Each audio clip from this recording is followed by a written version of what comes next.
Hello and welcome to America Can We Talk? I'm Debbie Georgatos. Thanks for tuning in today. Today we're going to talk about a great film I saw last night, Battle in the Holy City, a documentary by Pete Hegseth, the social justice warrior 2020 presidential scheme. Cannot wait to describe that to you. Progressives destroying U.S. cities, a bunch of little stories, and last, Trump is going to tweet, apparently, during the Democrat presidential debates. A little bit on that, and then I'll tell you why all these stories matter to you. Stay tuned.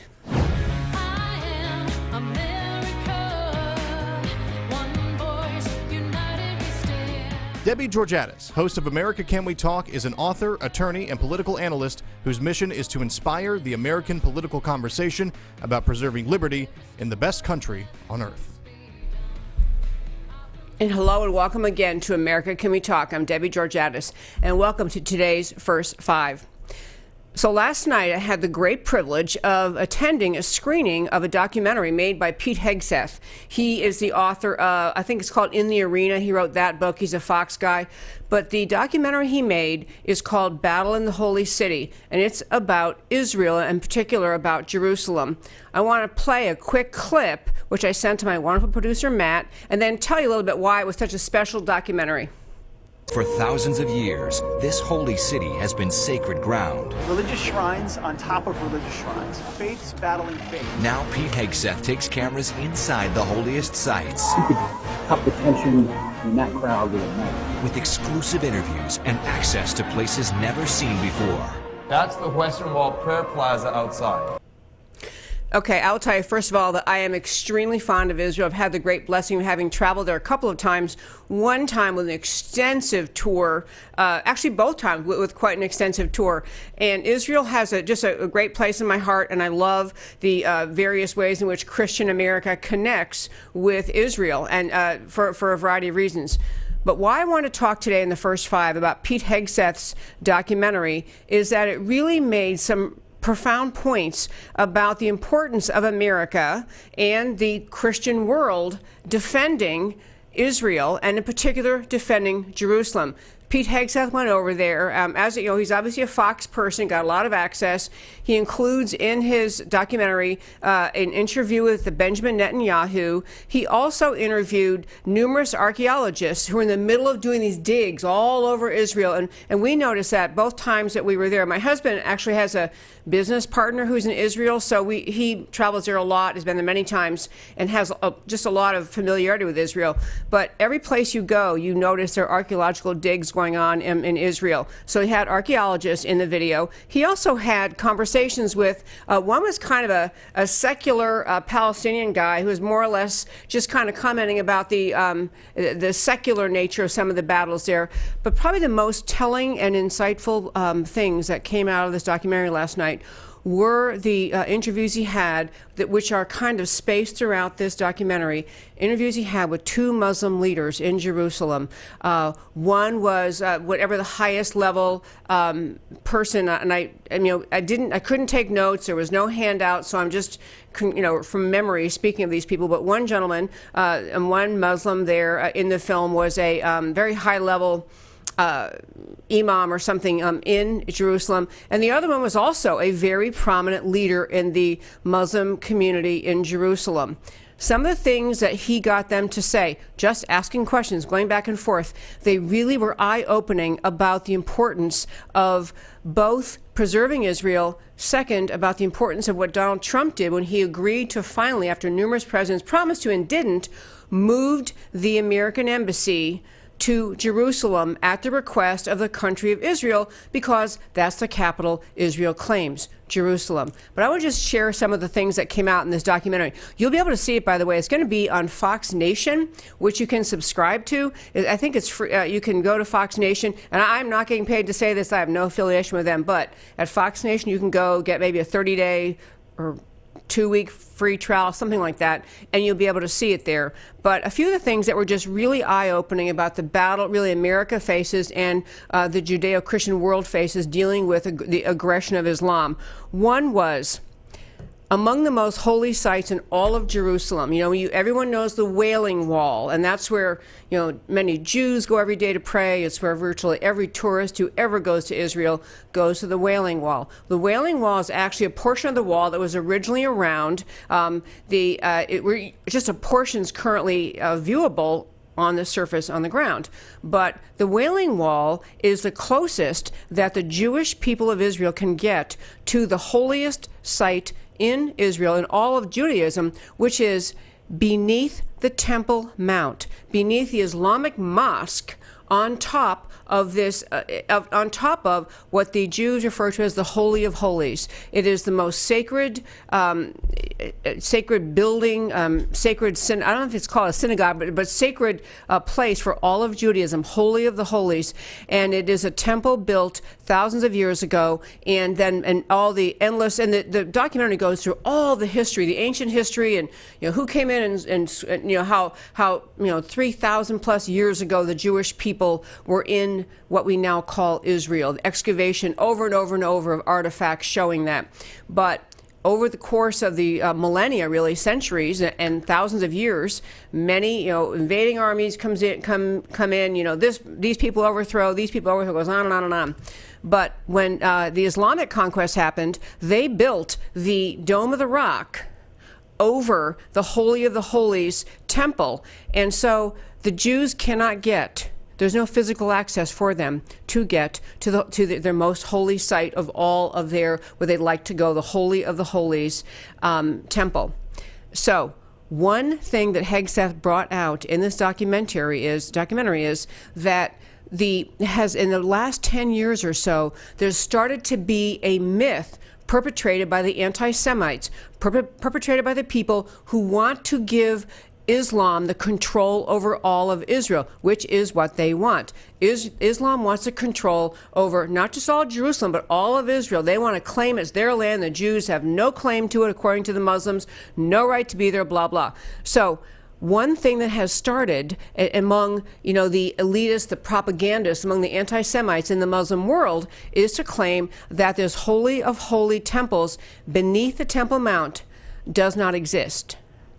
That it's just a myth. It's just propaganda put out by the Zionists or the evil Israelis. They actually try to claim that this temple, which has been known to exist for thousands of years, does not exist. So Hegseth is interviewing this one guy who is I don't know the title of these two men, these two Muslim men. He was able to have very extensive interviews. Leaders in the Muslim world in Israel, and asking them about this. And one guy, he said, well, what about this argument that the temple, the Holy of the Holies temple doesn't exist, that it's not really there underneath the Dome of the Rock, and that, the Jews, there's nothing there that really is sacred to the Jewish faith. And this Muslim guy in Jerusalem, he kept saying, I cannot comment upon this. This is a complicated question. I cannot comment upon this. Just wouldn't answer. But after the documentary played last night, and then there was a group on stage, Pete Hegseth and two other gentlemen speaking on stage, Hegseth told the story that after the cameras were turned off, after the recording was turned off, they're just standing there talking to this Muslim leader who had just said, I cannot comment, said, of course everyone knows the Holy of Holy temples is there. Everyone knows that. Of course everyone knows that. But the propaganda level of the Islamic leaders in Jerusalem, they won't even agree that this exists. And so you have to understand, if you're Jewish and Israel is your homeland, and it's been your people's land since, over 3,000 years ago, the idea that you are blocked, the access for you, the Jewish people, to the Holy of Holy temples is blocked by the decision by the Islamic conquerors to put the Dome of the Rock over mosque over the Holy of Holy temples. This is not it's not something many people would take well, that would agree to it. And by the way, the Muslim faith claims that this very same location where the Holy of Holies is, and actually for the Jewish faith, it is where they say that Abraham brought his son Isaac when, if you know the Bible story, he was willing to sacrifice his own son as if he thought that was God's command for him. He didn't do it, but he was willing to do it if that's what God wanted. That's in the Jewish faith, and the Christian faith teaches that too, of course. But the Muslim faith claims that this Dome of the Rock is where Muhammad, I think it is, ascended. I think it's where Muhammad, the angels took him up or something like that. So very holy to them too. Point is, Muslims have access, Jews do not. And the Muslims are perpetrating the lie among the ignorant in the world that there really is no such thing as a Holy of Holies temple underneath it. The Islamic aggression that is present throughout the Muslim world in Israel is really palpable. So there is access to this area near the dome, near the Muslim mosque, the Dome of the Rock area. I mean, people who are Muslim can get up there anytime. They go up there, they pray, they do whatever they want. Small groups can sometimes go up. And tourist groups, I have not been able to do that in my 2 trips to Israel, and neither has my husband, but other people I know have. So in a limited way, non-Jews are able to get some access to get up and be up on the surrounding area around the Dome of the Rock Mosque. And Pete Hegseth, along with a small group, was permitted to do that. So they had to have security guards all around them, security guards protecting them because they were going up to this area around the Dome of the Rock where many Muslim citizens of Israel, or even if they're not citizens, just people, are able to go up to the Dome of the Rock. And the way Pete Hegseth was treated, I can't remember if it was in the segment or not that I played for you. I just gave a little clip, but there is aggression. I mean, the people just who are up there at the Dome of the Rock, when they see people coming through who are not Jewish, who are not Muslim, who are Jewish or just obviously not Muslim, very aggressive. Hegseth's group got berated by 2 different groups while they're up there, yelling at them and yelling Allahu Akbar at them. I mean, this is how they conduct themselves around and outside of the allegedly very important Islamic mosque at the top of the above the Holy of the Holies Jewish temple. So yelling, just very abrasive. Not abrasive isn't the right word. Accusatory, violent, very, very dark and ugly. And so Hegseth described that. 2 other quick things, and then I'll wrap up, which is getting longer than my first 5. But one other thing was that the Israelis are endlessly excavating, and they are extremely careful to preserve anytime they find something. In fact, when we were there one time, they were just doing some, our guide was telling us a story about they were doing something like building a parking lot or expanding a parking lot, and they came across something obvious in their digging that had historic significance, and they stop the construction and they bring the archaeologists in, and so they're digging. Well, one thing they've been digging up is the ancient city of David. It is just, and that's another thing Hegseth got to do, get inside that excavation. I mean, they're finding things that are so old, and they can do carbon dating. They can, and they archaeologists know the symbols of various people and times. I mean, it's just extraordinary protection of the archaeology, whether what's being dug up relates to Islam, Christianity, or Judaism. The Jewish archaeologists protect all of it, preserve all of it. By contrast, still ongoing today is Muslim excavation underneath the Dome of the Rock. Muslim excavation going on, digging out, and wanting to just find a way to throw away the dirt and the rubble and the rocks that they are finding that are filled with archaeological treasures. Try to just throw them away. They're trying to do everything they can to deny the right of the Jewish people to have any access to or proof of the fact that where they are, where this this big Dome of the Rock thing is actually built on an area that the Jewish people have occupied since time began, since way 3,000 plus years ago. And the Jews have managed to a certain degree. They'll kind of gather this rubble that the Muslim archaeologists are trying to throw away, and they'll still grab it and try to go through it. Last story is a PLO, Palestine Liberation Organization, which is is all Islamic, of course. They have a policy, a law, that if a Muslim homeowner sells his home to a Jewish person, it's a crime for which you might be put to death. You'll certainly go to prison for 20 to 30 years.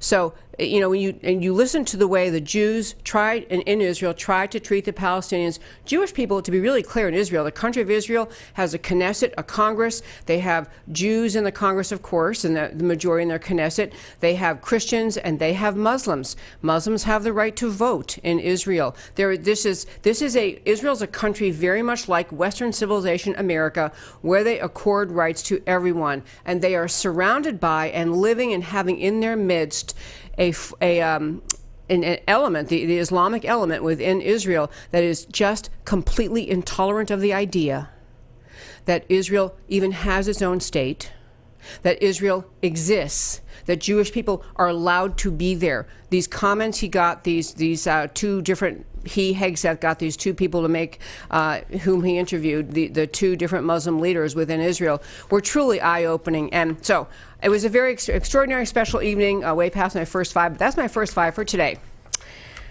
Now I want to turn and talk about this amazing video that emerged. You might have remember Project Veritas. Project Veritas is a group that just does all these kind of undercover videos to try to bring this truth to the screen for people about things where, and they for the one example, are the people who talked to Planned Parenthood and got the Planned Parenthood people when they didn't know they're being filmed to admit, of course, they sell baby body parts and how much, this baby body part is worth, this much is worth. Well, they did another video, and they have, I want to play the video for you first, then talk about the significance this has to having any sense of fairness in the 2020 presidential elections. This is an undercover video Project Veritas did related to Google. Go ahead. Today, we bring you a Google insider, a brave man who came forward and brought us a story that will scare you. I think sunlight is the best disinfectant, and people need to start asking questions. A couple weeks before the Google insider came forward, Project Veritas secretly recorded with Jen Janai, a Google executive. Janai talks about making sure when people search for things through machine learning algorithms, Google's political agenda is always present. We all got screwed over in 2016. Again, it wasn't just us, it was like people got screwed over, the news media got screwed over, like everybody got screwed over. So now we're rapidly being like, what happened there? How do we prevent it from happening again? Right after Donald Trump won the election in 2016, the company did a complete 180 in what they thought was important. Before, they thought self-expression and giving everyone a voice was important. But now they're like, hey, there's a lot of hate, and because of there's a lot of hate, misogyny, and racism, that's the reason why Donald Trump got elected. And so we need to fix that, and we need to start policing our users because we don't like to have an outcome like that. We don't want to have an outcome like that to happen again. Jen Janai is the head of responsible innovation at Google Global Affairs. She determines policy and ethics for machine learning, or artificial intelligence. What we've learned is that AI is increasingly what Google Search is all about. But the reason we launched our AI principles is because people were not putting that line in the sand, and they were not saying what is fair and what's equitable. So we're like, well, we are a big company, we're going to say it. Where my definition of fairness and bias specifically talks about historically marginalized communities, and that's who I care about. Communities who are in power and have traditionally been in power are not who I'm solving fairness for. Our definition of fairness is one of those things that we thought would be like obvious and everybody would agree to, and it wasn't. Like there are the same people who voted for the current president do not agree with our definition of fairness. Fairness is a dog whistle. It does not mean what you think that it means, and you have to apply doublethink in order to understand what they're really saying. And what they're really saying about fairness is that they have to manipulate their search results so that it gives them their political agenda that they want. And so they have to rebias their algorithms so that they can get their agenda across.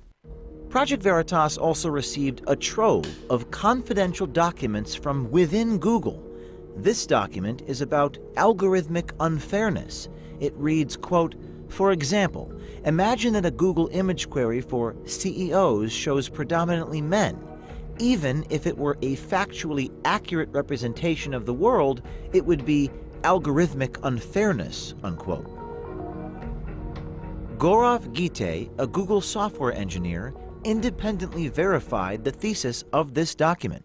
But then there are teams which are called ML fairness. ML fairness, it seems. Fairness, like, yeah. You know, you need to be fair. Yeah.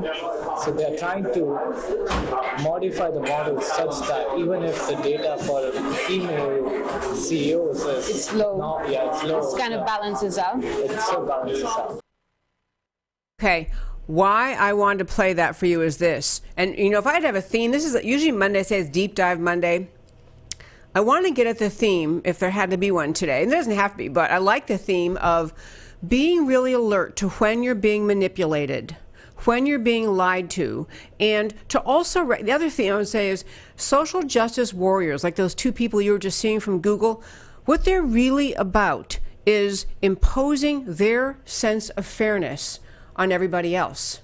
And so I want to just hit a couple points about this. Just be aware of this. This is going to be an explosive story. I'm going to hit about 3 or 4 points about this and move on. One is recognize what that guy, by the way, his voice, he was obviously had his voice modified. He's a whistleblower from inside Google, probably doesn't want to get sued or killed or, you know, attacked on social media. So he's only willing to talk to Project Veritas with his voice altered and his obviously sitting there in the dark. So first point he's making is they are manipulating the search results. So like when you type in something, Google is imposing its sense of fairness on what you see, what results you get. Obviously, the more specific inquiry you do, the more you're likely to dig in and find what you're looking for. But for the vast majority of search results, you type in some generic thing, and this guy is telling America that Google is altering and they call it machine learning algorithms, that they're artificial intelligence, altering the algorithm so what the search comes up with is what they want you to think, what they want you to read, and doesn't come up with the things they don't want you to read. Also note this woman's definition of fairness. It has nothing to do with a principle, a rule, a law. It is all personal, subjective. She decides which groups in this country or this world are to be considered historically marginalized, and whatever she then thinks is better for those groups that she has defined as historically marginalized, she is pushing an agenda that she believes would help that group. It's nothing about truth. It's nothing about facts. It's nothing about principles. It is about picking personal favorites, sympathizing with some group, hating another group, sympathizing with alleged victims in society, and manipulating the results you see as a result of her sense of fairness. This Google person who came and unloaded unfortunately for us in Project Veritas. So he's talking about one thing is a result of Google searches. Another one is about talking about YouTube. He was sharing with Project Veritas, YouTube deliberately suppresses PragerU, Dave Rubin, Tim Pool, other people they see as inconsistent with or not standing up for their values. So this is what Google, which owns YouTube, is doing. They are, and very much this woman, we didn't play every clip she had to say, but she went out of her way to say, this woman who is a high executive at Google, to say they intend to not permit a replication of the 2020 election, of the 2016 elections. It is not right that Donald Trump won, and I'm paraphrasing her, not right that Trump won, and they're going to see that doesn't happen again, and so they're manipulating results.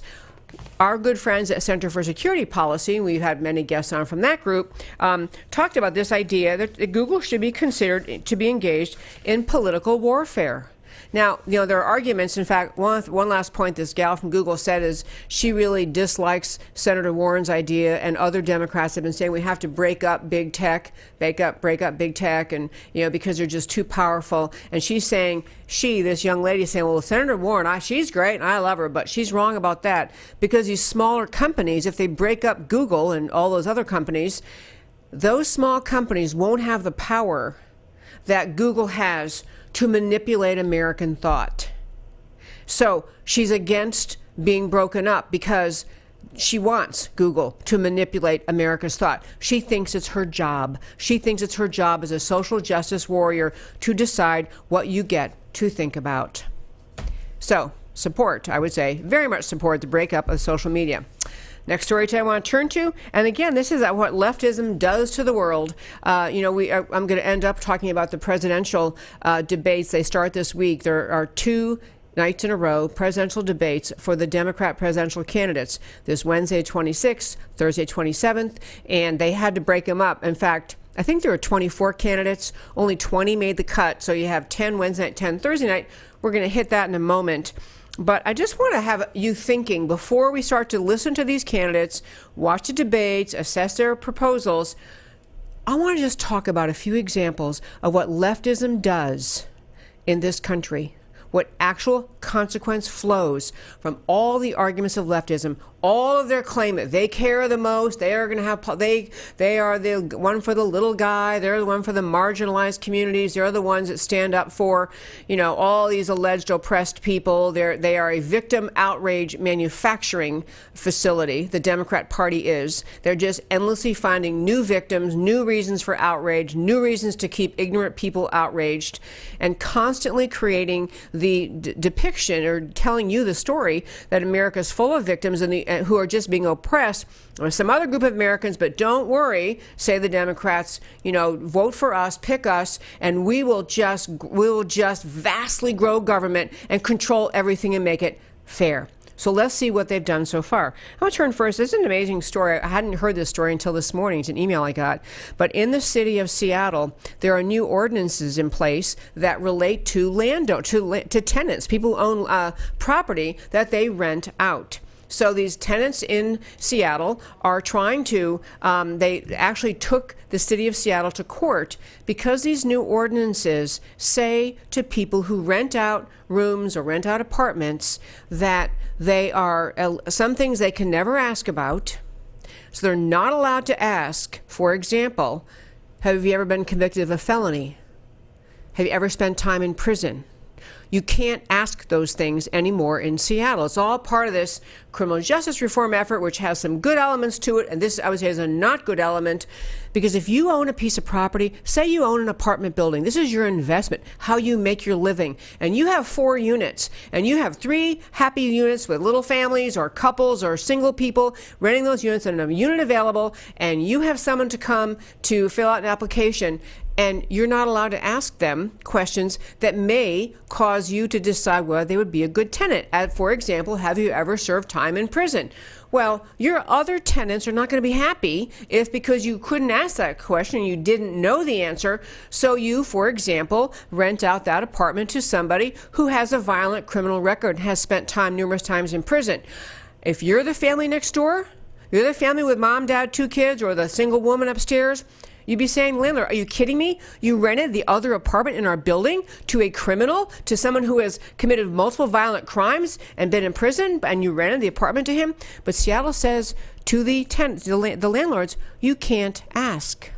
Second thing it says is the landlords must rent the apartment out to the first person who applies who meets qualifications, meaning financially qualified. If someone applies and it appears from whatever they filled out that they qualify, you have to rent it to them. So I don't know if it's an individual landlord or a group of them took this city of Seattle to court, and they won in the trial court that the judge ruled this ordinance in Seattle constituted an unconstitutional Fourth Amendment violation of their due process, a taking of their property without due process. And it's a great reasoning, great thinking, because especially if you own apartment buildings as your means of supply, that's your work. I mean, that's how you make money to live. That's your business. It's your job. And you are damaged, harmed by the ordinance in Seattle requiring you to accept the first person. You might think they're kind of dicey, not too sure, or you can't even ask them about their criminal record. Anyway, the trial court said yes, is a taking, Fourth Amendment, due process, and so now it's on appeal. And so I love the idea. And one organization that's helping to back this is Pacific Legal Foundation. I've had a couple of their attorneys on other cases. I didn't call them today, but they are doing a good job, I'm sure, making the argument. But it's a great example of left-wing reasoning. The left-wing mindset in America, this is a perfect example. Number one, regulate the heck out of everyone. Seattle obviously is a very left-wing place, but regulate who landlords not only, must rent to, what they're allowed to ask. This is a big government mindset that the city council decides what you should be allowed to ask, who you must be able to rent to, who you must rent to, and the landlord doesn't. So no respect for private property rights, no respect for the individual, and so there's that mentality to it. Plus the whole notion that you're just kind of telling people, hey, you're not. It doesn't really matter what this guy did. Once he's out, you have to treat him. It's the government deciding for the landlord what he has to think. Very left-wingy, big controlling. Second thing is, as you know, I'm sure California has a massive homelessness problem. There are efforts ongoing in San Diego, where my husband and I lived many years. We love going out there. San Diego, with a Republican mayor, is now in the process of spending millions of dollars to build elaborate tent facilities for all the homeless in California. There was a Department of Housing and Urban Development, HUD, report that came out recently that San Diego and the city and the surrounding county had the fourth largest population of homeless people in the country. Huge crisis, and they of course are becoming more. The larger the homeless population grows, the more demanding obstreperous that they become, harassing motorists, stopping stop signs, and just aggressively panhandling. I have a lot of stories I could share on that, but I'm not going to do it right now. But the point is, the left-wing mindset that encourages people to think that they're victims, that indulges lawlessness, that humors lawlessness, has really exploded in California. So back to San Diego, they are now in the midst of building an elaborate tent facility where then they're saying that at least the places where the tax-paying working citizens can go, they shouldn't have to be hassled by the homeless at all times. Of course, the ACLU got in the middle of that. They're arguing, no, they got in the middle of a different one. But anyway, this mayor is saying, look, we need to get the homeless people, we're going to get them off the streets and get them help. He said their strategy is to connect, support, and shelter them. They're giving also kind of a safe parking zones for people living in their cars.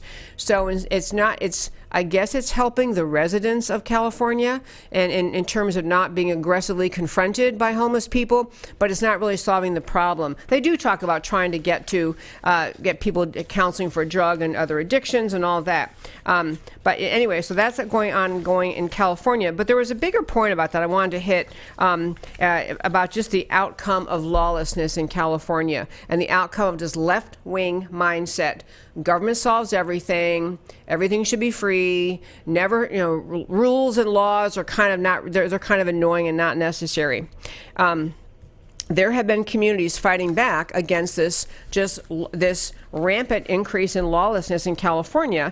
And in Orange County, which is one of the wealthier counties in the country, and certainly in the state of California, they have an Orange County Board of Supervisors member named Todd Spitzer, who was trying to describe what they're doing in Orange County. They literally had a riverbed along Anaheim, California, where the city or the county, I guess, moved in and said, you have to get out of here. It used to be a place that citizens go ride bikes. It's very lovely. Now, it was a big mess. They moved them out of there. So they moved out. I want to find the number of people they moved out of this camp just along the Anaheim, in Anaheim, California, just along the river. And you cannot find it quickly. But anyway, I want to tell you when they went in to clean up, what they uncovered. They had so far removed trash trucks and contractors in hazmat gear after removing all these people from this homeless camp. They had so far removed 250 tons of trash. Okay, one car, the average car weighs about 2 tons. Okay, so 250 tons of trash, 1,100 bags, 1,100 pounds of human waste, and 5,000 hypodermic needles. And it goes on and on, just grotesque, life living that way. And this one guy, Spitzer, who was in the Orange County Board of Supervisors, was making the point that because the spread of open door using the open door for the restroom has caused a hepatitis outbreak. related to just dirt and filth, and infecting 694 people. Actually, it wasn't in Orange County. That happened in L.A. in Long Skid Row. The point is, this is a health hazard for healthy people. It is ridiculous, and it is the result of the left-wing mindset that just goes, hey, we're just going to kind of let it all go. And then the last thing I wanted to mention, there were a bunch of other stories about that, but the last thing I wanted to mention is just a kind of funny, you can enjoy the craziness of California. So on the one hand, in California, in San Francisco, they are so indulgent of the homeless community, and they're just surrendering to any way these people behave, that in San Francisco, it is no longer, they don't even fine you. There's not even like a traffic ticket equivalent. You can relieve yourself in public. You can relieve yourself, whatever kind of relief you need to do, on the city streets, on the sidewalks. And it's gotten so bad in San Francisco that they now have an online available poop map, where you are warned about the areas to walk and not walk, because so many homeless people have relieved themselves on the sidewalks in San Francisco. But so it's just obviously grotesque. I mean, on and on and on what all the left-wing mindset has done to San Francisco. But I'll just tell you this one last kind of funny story that is, the collision between two woke kind of mindsets. There is a gay guy who owns a sushi restaurant. So he's, I guess he's a, big gay advocate. He owns a sushi restaurant, and happens to be the layout of the storefront of the sushi restaurant has a little alcove. I mean, a little cutout that, I don't know why it's there. It's been there for a long time. But anyway, he, as a matter to symbolize or to signify gay pride, got a really large rock put in that alcove and painted it with the rainbow flag, the support for the gay community flag. But the rock is taking away a sleeping space for homeless people who used to go tuck themselves in and sleep there at night. So now these left-wingers in California are complaining about, they use the expression woke collision. Are you woke enough to just support the gay guy who owns the sushi restaurant and his, pride symbol he put on the rock, or are you woke enough supporting the homeless people? But the idea that you have advocates complaining about a sleeping space taken away on someone's private property because the restaurant owner is his property, but the mindset of entitlement to sleep in public, to relieve yourself in public, to be given what you need. This is not good for America. And I would love to hear in the debates Wednesday night, are we going to hear anyone talk about this massive homeless problem in California caused by the massive leftism of California? Last story today I want to hit. As I mentioned, I believe we have these pictures of the candidates, but we have two Democrat presidential debates coming up. As I mentioned at the start of the show, there are 25 candidates now, so they have 10 of them in the debate on the first night, Wednesday, the 26th, and the next 10 the next night. So here they are. Here's who we're going to hear from the 26th.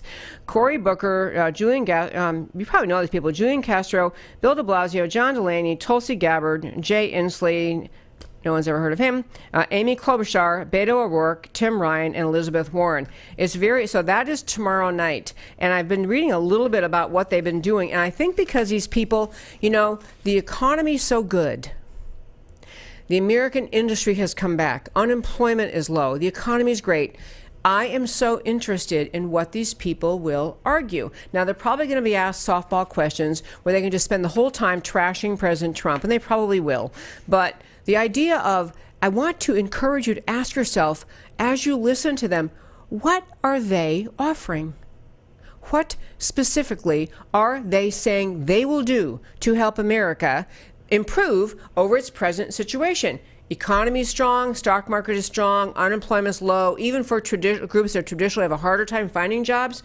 I mean, the economy is rolling. We're moving toward border security. I'm very curious, for example, will any of these people agree that anything should be done for border security? All of them are Democrats. The Democrat Party in Washington has just stood steadfast, won't fund the wall, won't fund increase in Border Patrol agents, won't fund increased building of facilities to house illegal immigrants trying to enter the country. fund sanctuary cities, support sanctuary cities, support the legalization of everybody who's here illegally.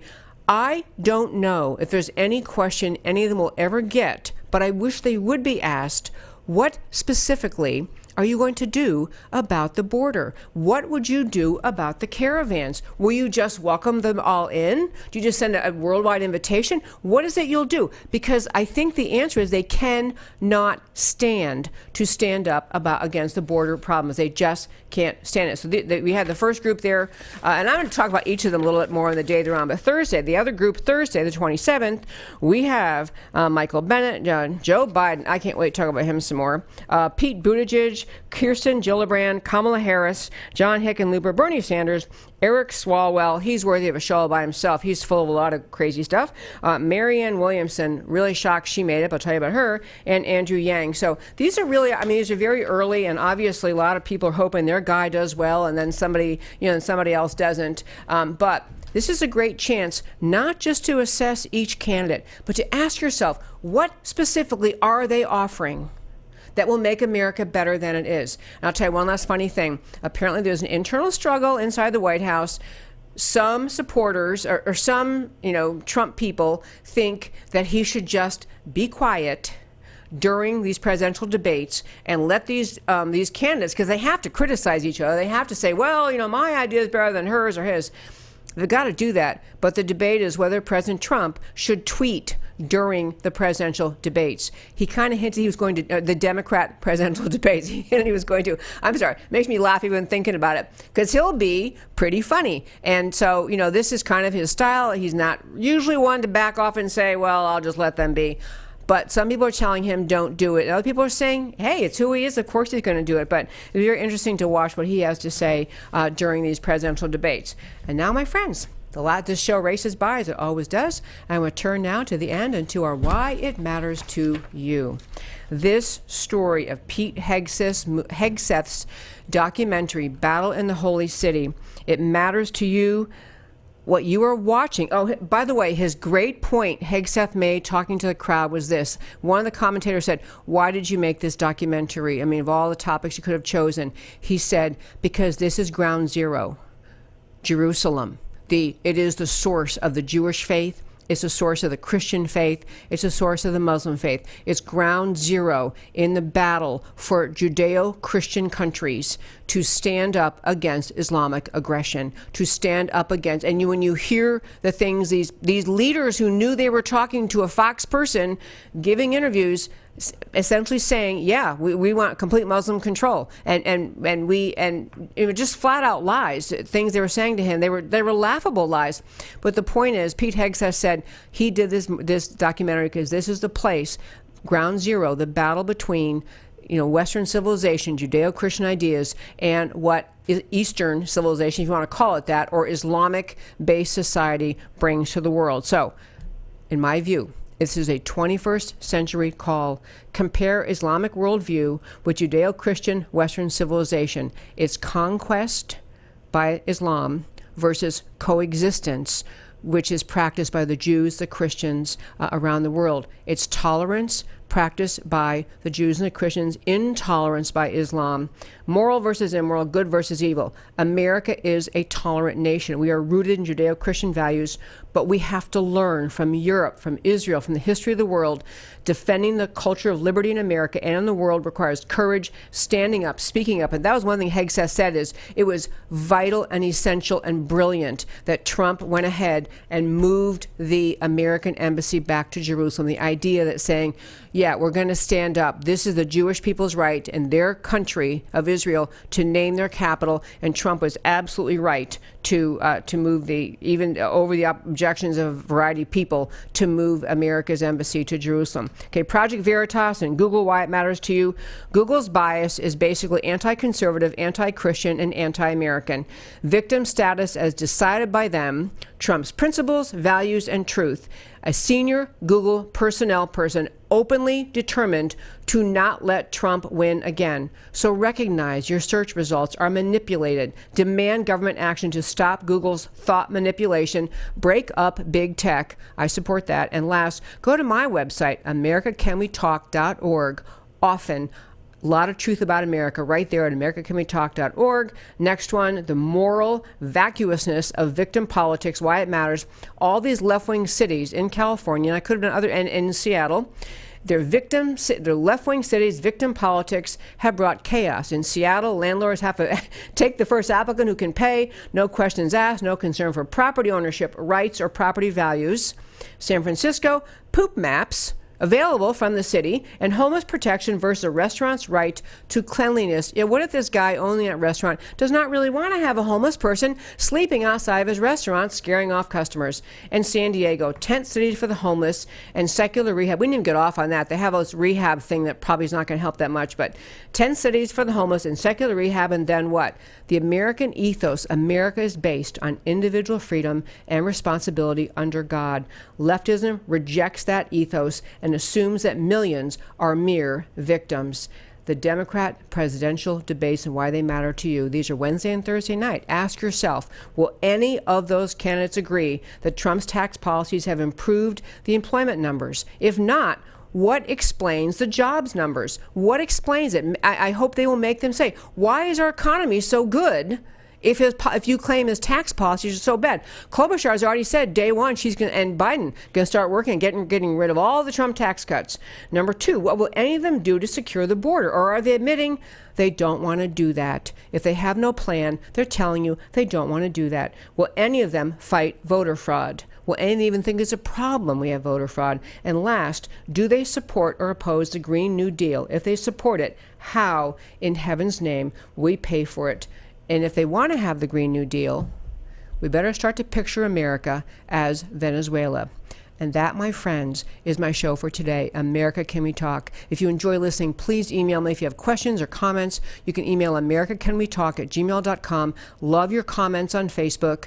Please like this page on Facebook. Please share this post. If you're on YouTube, please comment on YouTube. Please subscribe on YouTube. Love hearing from you. I love doing this show every day because I love speaking up for the extraordinary greatness of America, the only country in the world rooted and based on the idea of the individual who lives his life, has a right to live his life in liberty. America does matter. So for that reason, I do my show every day. I'll talk to you tomorrow.